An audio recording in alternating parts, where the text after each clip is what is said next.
Welcome back. This time we're talking about Isle of Dogs, the latest film from writer-director Wes Anderson and his second foray into stop-motion animation after the Fantastic Mr. Fox.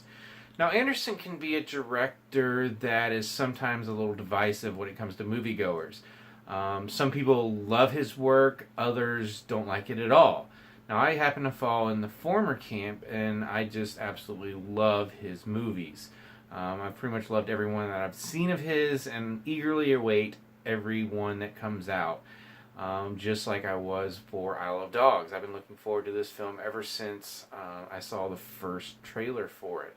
And I was in no way disappointed in this movie. It is a phenomenal piece of filmmaking and a great story and just everything that we've come to love from Wes Anderson's movies. Now, that being said, I do feel like this film is a little more accessible to non-Wes Anderson fans than some of his films. Now, I could be mistaken in this, but that's just the impression I got.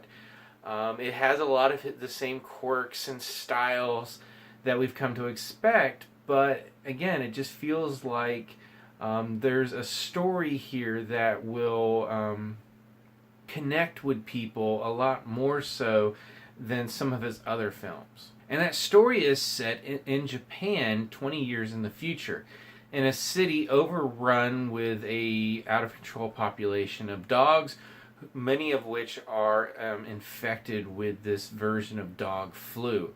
So the city mayor passes a decree that all of these dogs must be relocated to Trash Island and put under quarantine. And it follows a young boy who flies to the island to look for his dog, Spots. And he encounters a group of dogs, most of which were formerly pets before they were forcibly relocated to the island.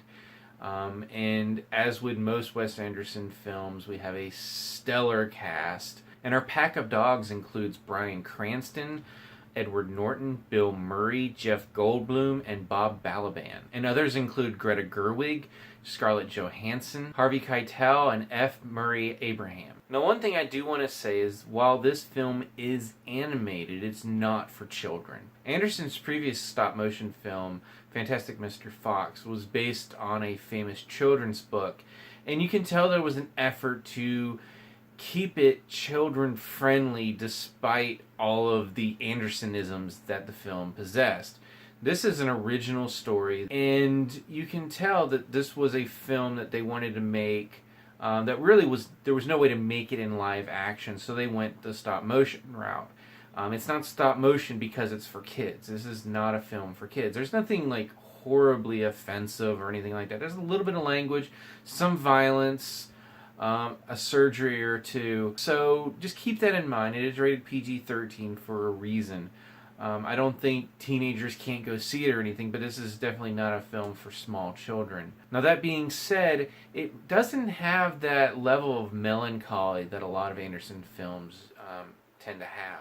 And while our characters have definitely been put through the ringer, many of them still possess a level of hope that is not typical in Anderson's movies. So despite the sometimes dark humor, this really felt much lighter than a lot of his efforts. And as I said, I'm a huge fan of his movies, but this was a nice change of pace. And I really didn't have much in the way of complaints when it came to this movie. I thoroughly enjoyed it on every level. The animation is beautiful.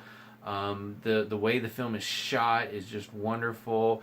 He had the same cinematographer on this film that he did for Fantastic Mr. Fox, and you can tell. So this is a film that I will thoroughly recommend if you're a dog fan. I like dogs. I'm personally more of a cat person, but I had a dog as a child, and this brought a lot of those memories back. So again, if you're a dog person, this is definitely a film to check out.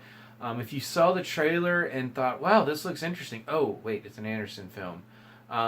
I'd say give it a shot, because I think this is going to be a much more accessible film than a lot of his are.